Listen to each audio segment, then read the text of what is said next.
going to the World Cup. We're going to the World Cup. We're going to the World Cup. Yes, USA, Canada, Mexico. Here we come. Look, I think it was great. I'm one of the people who is very, very patient with this team. Even if we drop points today, I wouldn't be mad. I said to myself at halftime that if we lost this game, because what I saw in that first half, for the first time I saw the team trying to do something. I saw a sequence, I saw a pattern, I saw Ghana dominating possession. Yes, we got caught on the break a couple of times, but I love to look at the process because this is a very young team. The average age is around 24 years, and I was very impressed with the performance, and I think their maturity is years above what they're showing. 2 comebacks in very difficult conditions. I think they are learning to adapt to the pressure in different ways, and I'm really, really proud of the team. How will you describe Jordan hat-trick today? Look, I think for Jordan, there's even more extra pressure on him because I mentioned that this is a very young team, and the mere fact that he's one of the more experienced men means that he has that extra responsibility of not just playing well, but also leading by example. And you could tell from his utterances at the press conference that for a while now he wanted to play as the number 9. That's what he grew up doing, but he's not had that opportunity. And I think it's good for him to score a hat-trick, and it also sends his confidence to the roof at the moment. Really, really impressive performance. And what made me even happier was not the 3 goals that he scored, but anytime Ghana conceded, Jordan was the one talking to the team about how they should press, how they should react. He kept on talking to the young players, and I love that. Those are the things that the camera doesn't capture. For me, I would even rate that higher than the hat-trick. The goals were very important, but the fact that he's leading on the example, as he's leading as an example on the pitch with his actions, I loved every bit of that. Yeah, I think the first half was great. And then they came in the second half and it was a madness. Look, I think for the first 35-40 minutes in that second half, they were playing like they were on steroids. Like, this was a team. Look, I've never seen a Black Stars team this motivated. Maybe me being in the stadium added to that effect, but the urgency was so high, and you could just feel that they were going to score. So if I was going to rate this match over 10, I think this is probably an 8. The reason why I'm not giving it a 9 over 10 is because we conceded. It would have been nice if we didn't, but I think this is one of the best games I've watched as a Ghanaian for a very, very long time. I think we needed this win. I was expecting performance plus a win. We gave performances at some point in time within the game. I think the most important thing is getting the 3 points, ending 2024 qualifiers with 9 points. I don't know what's going to happen between Comoros and Madagascar or the other games that are going to come up, but I think this is going to be a good step towards Ghana's qualification to the World Cup in 2026. This is a good performance, not the best, but a good performance, but the best resource that we really needed at this particular moment in time. Can you explain the technical deficiency that caused the 3 goals we considered today? I think there's a huge issue with the defensive structure of the team, and I also have my problems with the midfield combinations we have.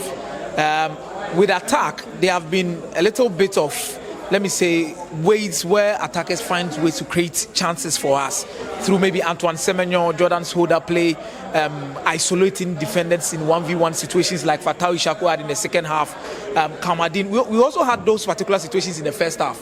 But I believe when you have a right-footed player playing in the left wing, he has the ability to take on his players in 1v1 situation. The same thing happens the opposite. So in the second half, the coach had to change. Move Fatai Ishaku to the left wing, Kamadin to the right wing. Had to do a lot of things to make sure that things work for them.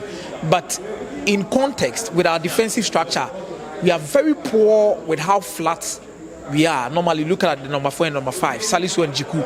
They are too aggressive, and most of the time, one has to also look at the back of the other. But they all move equally, and with that, you become too flat. And when the ball is played behind you, there are a lot of issues you are going to encounter. And I think with the 3-back and the 4-back, if we are not yet certain with our defensive pair, we should stick with the 3-back until we are sorted with our defensive pair. We shouldn't be so much enthused about going with the 4-back. And we need full-backs to be competent. If you have Tariq Lamptey and Ali Dusedo, I think you have enough competition over there. Even Dennis Odoi is not around. But you look at Gideon Mensah and you feel like he has no competition. And you don't have any left back fighting for that particular position to make it his own. So it brings a lot of lack of competition in that particular area. And Salis and Thomas Partey, I believe when Madidas Meru comes, one of them should sit on the bench.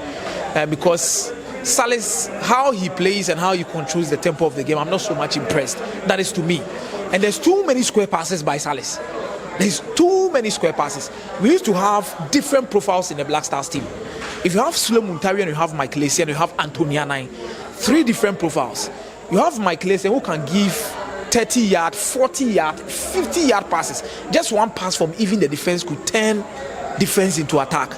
Within this setup, Partey will slow the game down, try and pass square passes. Salis will slow the game down, try and pass square passes. It does not actually help us. And we don't even have a ball progressor within the midfield. Not even a single one of them can get the ball and move like 20 yards with the ball. Unless you have Majid Ashimeru, who could pick up the ball, move 20 yards, 30 yards with the ball. Or Kudus will need to drop so deep before he could pick up those balls. The difference between Kudus scoring a lot of goals at the AFCON and now is the positioning of Kudus, because he has to drop too much deep. As compared to AFCON, when you have Ashimeru, Kudus is much more closer to the penalty box. That is where you get a lot from him. So this team, there's a lot of work to be done. There is a lot of work. It's a good win. I'm happy as a Ghanaian, but I think in the long run, there's a lot of things to do. We might even lose heavily in one game. But you know, patience is what we require. I think it was quite a display. Both of Otto to even start Fatai Shaku and then Kamaldeen Sulemana, first of all. And then some of the transitions we had seen in the first half. The early goal was quite impressive. And then we saw 2 goals, Ghana conceding 2 goals. Quite obvious of Otto's style, because when you look back at even the World Cup, Ghana was basically conceding an average of 2 goals every game. I stand to be corrected anyway. But yes, in the second half, quite a spirited performance. I doubted for a bit, to be honest, that the Babaya record, which is 8,518 days, will be broken. And I felt, no, not on a day when it was raining. So I was hoping that indeed the goal to bring something. And of course, the fans didn't give up. They were in the rain cheering the Black Stars. And then also the substitution, the change in style, it changed everything for the Black Stars. See, Otto is brilliant. Give him time, give him everything he needs. Give us a better pitch. Ghanaians will enjoy him. How will you describe Jordan Ayew hat-trick today? Oh, Jordan! Yeah, Jordan is... You know, he's criticized, he's talked about every time. People don't want to see the Ayew brothers in the Black Stars. But when Jordan has his day, when Jordan wants to play, he plays. And he plays hard. So, quite impressive of him to get a hat-trick today when Ghana needs it the most. See, that journey to America far. But Babaya will make it easy. Last question. How will you rate today's performance over 10? Let me break it down. The first half, 6. The second half, 9.5 over 10. Impressive.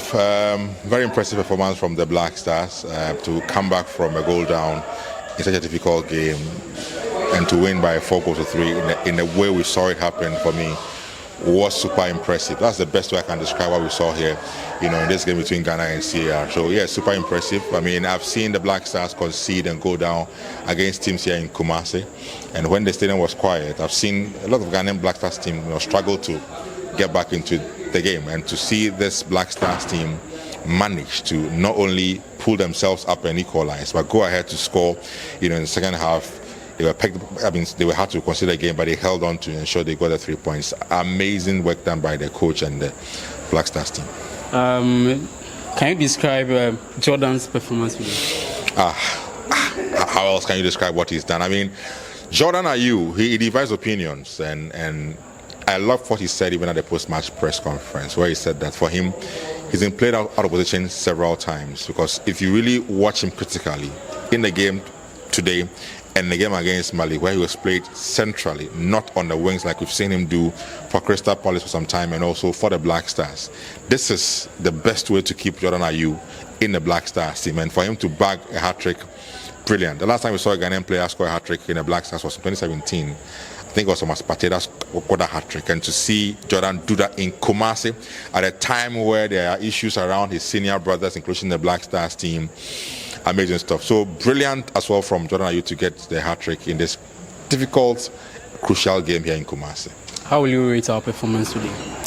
Ratings for the Black Stars. I think that, I'm looking beyond the scoreline, but a simple fact of the team coming from a goal down, just like it was against Mali. And it's just a 4-day period. On Thursday, we were down 1-0 against the Malians in Bamako. They came back and won the game 2-1. And, the way they did it, the last minute goal from Jordan. Then today, they scored first in the first half, but against all the odds, CR recovers and goes ahead to lead by 2-1. Ordinarily, a lot of teams will be broken by this and will struggle to get back in the game. But for them to have, again, from the recess, come back strong into the game and end up winning by 4-3, I think that if you want to ask me of any rating, a 9.5 is the least out of 10. I'll give the Black Stars for today's performance. Wow, that was a hard-fought victory for the Black Stars. Yeah. They really gave us a match of our lives. We remember the last time we played during the AFCON qualifiers, the same thing happened. It took a last kick before we were able to have that 3 maximum points to qualify for the AFCON in Cote d'Ivoire. And the same thing happened today at Ababa Sports Stadium. It took the experience of most of the guys for us to get the 3 maximum points in order to keep our title and our hopes alive of qualifying for the World Cup in 2026. So, good game. As the coach said, Rome was not built in one day. It will definitely take some time for the team to have that kind of telepathy, that kind of chemistry before we'll be able to play as a team. We'll definitely get there, but it will have to take some time.